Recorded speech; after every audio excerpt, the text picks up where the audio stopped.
This is going to be cartoon vector-like cloud tutorial number 2. And this one I'm going to try to do a little bit more of a tricky cloud.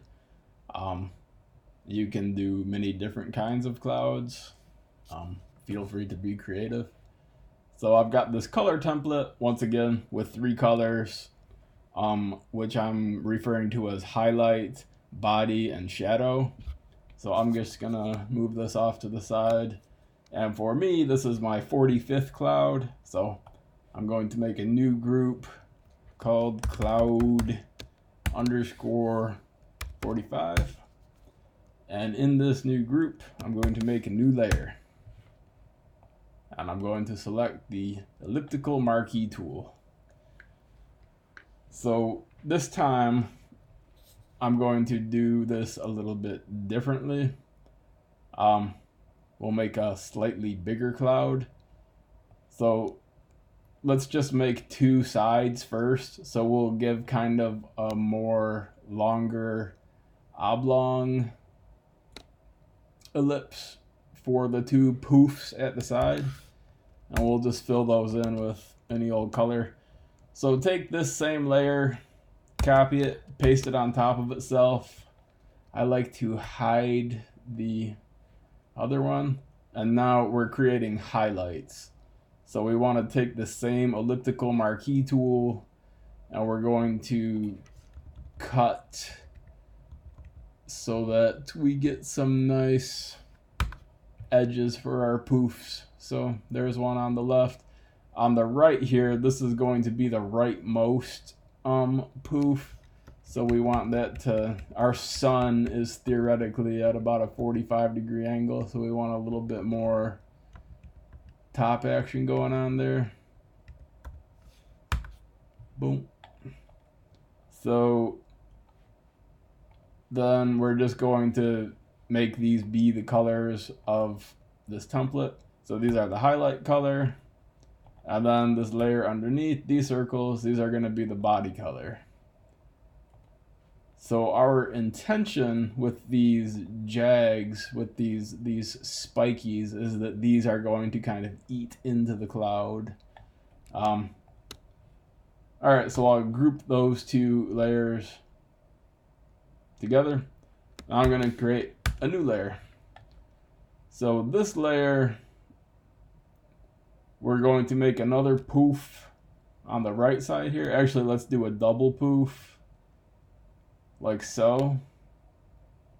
And we'll just fill in this poof. We're going to do the same thing. These are going to be part of highlight layers. So we'll do copy paste.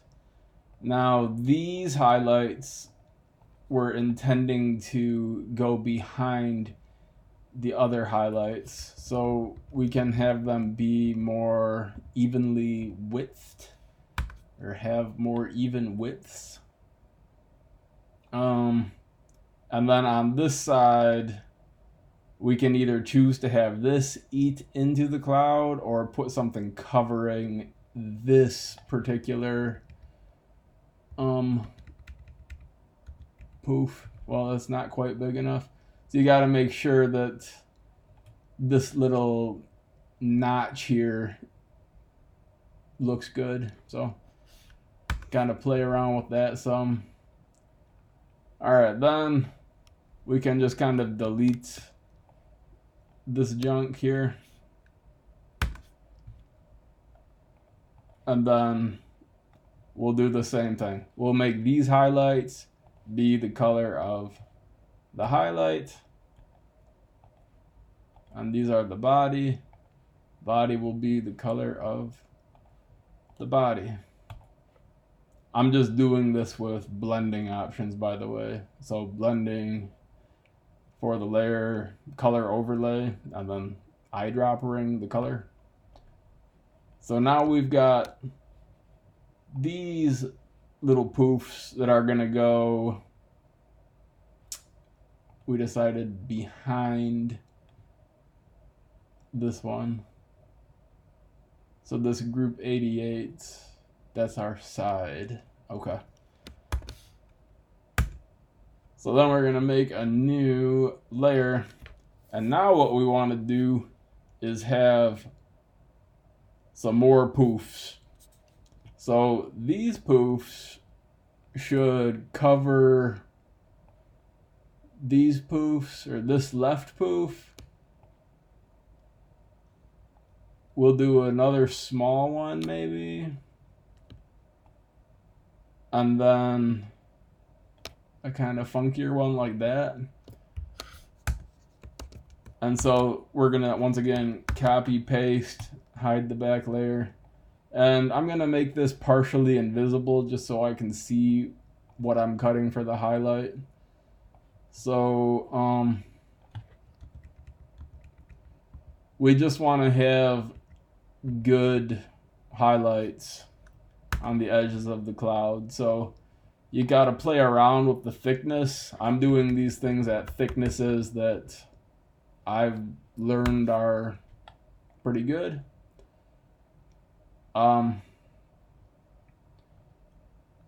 So these are going to go behind the top layer. This could be a middle layer or a background layer. Actually, it can't be a background layer because we've got to hide this badly clipped highlight there. So this one needs to end with a little spiky too. Let's see if we get it right in one try. Yeah, that'll work. Boom. And then I'm just gonna delete the stuff on the inside because that'll create problems later. All right, then we're just going to make the layer obviously fully visible and then have the highlight color. And then this is the fill. We're going to give this the body color.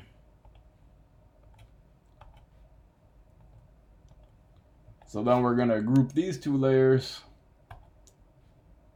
and we'll just move them under our sides. So we got a nice configuration of these slasher dashers.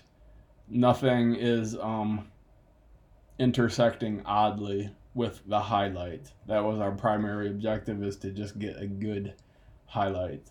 We're going to quickly do a cleanup step here. So because I'll just zoom in, you can see there's kind of an aliasing issue here. If I hide the effect, it's more obvious.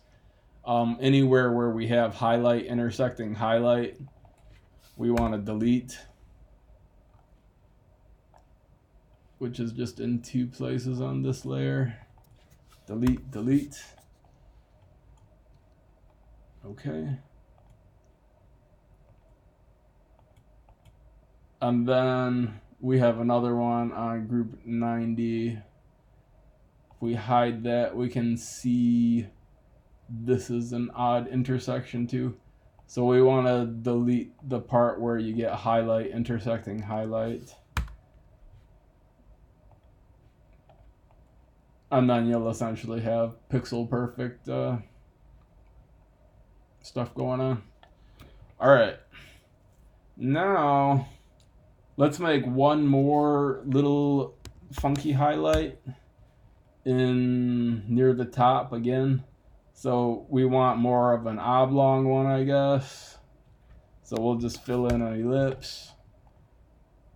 And we just want to crop it or clip it, cut it, kind of more like that.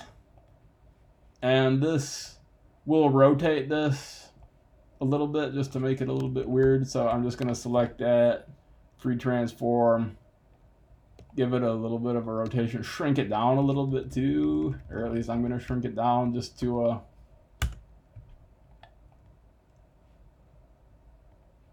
kind of, when you rotate you lose some fidelity, so that should have less damage done to it. All right, so that we may choose to just hide this later. Let's keep it for now. Now what we want to do is go into the very bottom layer and go to the body fill, which is this. And we want to add more poofs to our inner body or give ourselves a little bit more thickness. So we'll just add a poof like that, and then maybe we'll just start to creep up a little bit like this. And then we want to fill in all the remaining body. So then I just go boom, fill.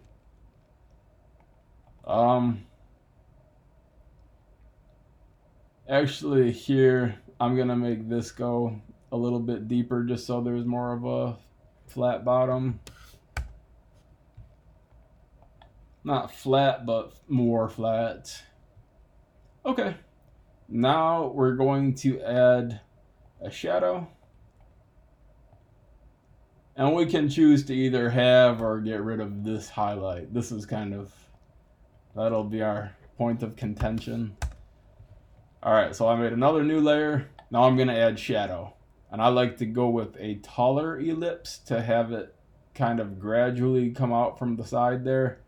Now one thing you wanna make sure you're not intersecting your shadow and your highlight. I've just found through experimenting that that doesn't look good. And then I'm just gonna eat out the part of the shadow that goes outside of the cloud. You can just delete it later. And then we just kind of trace the bottom, but go obviously a bit thicker with these ellipses. We could get more creative and add some extra ellipses. Sometimes those look good. I mean, I'll add a little one here. That might look good. It's good to minimize those. Then for the right, we want it to fade again. I didn't like that particular ellipse. There's a better fade. And then I'm gonna just get rid of whatever goes outside. So it's a kind of funky selection, like so. And then we're just gonna color this the color of our shadow. There we go. Here we are. And now let's take all the other layers, move them over the shadow. And now we just want to redo the same trick that we've done before,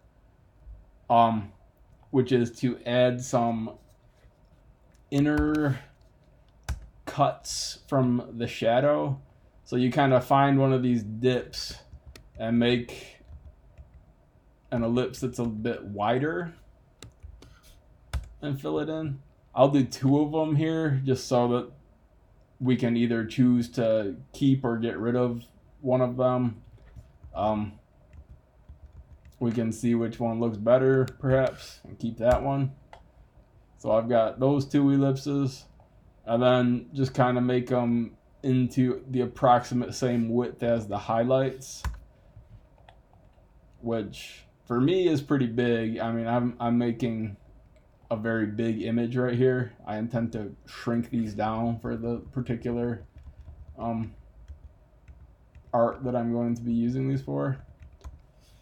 So there we've got 2 inner cut things, and these once again become the shadow color. And like we said, this time we're getting a little bit trickier.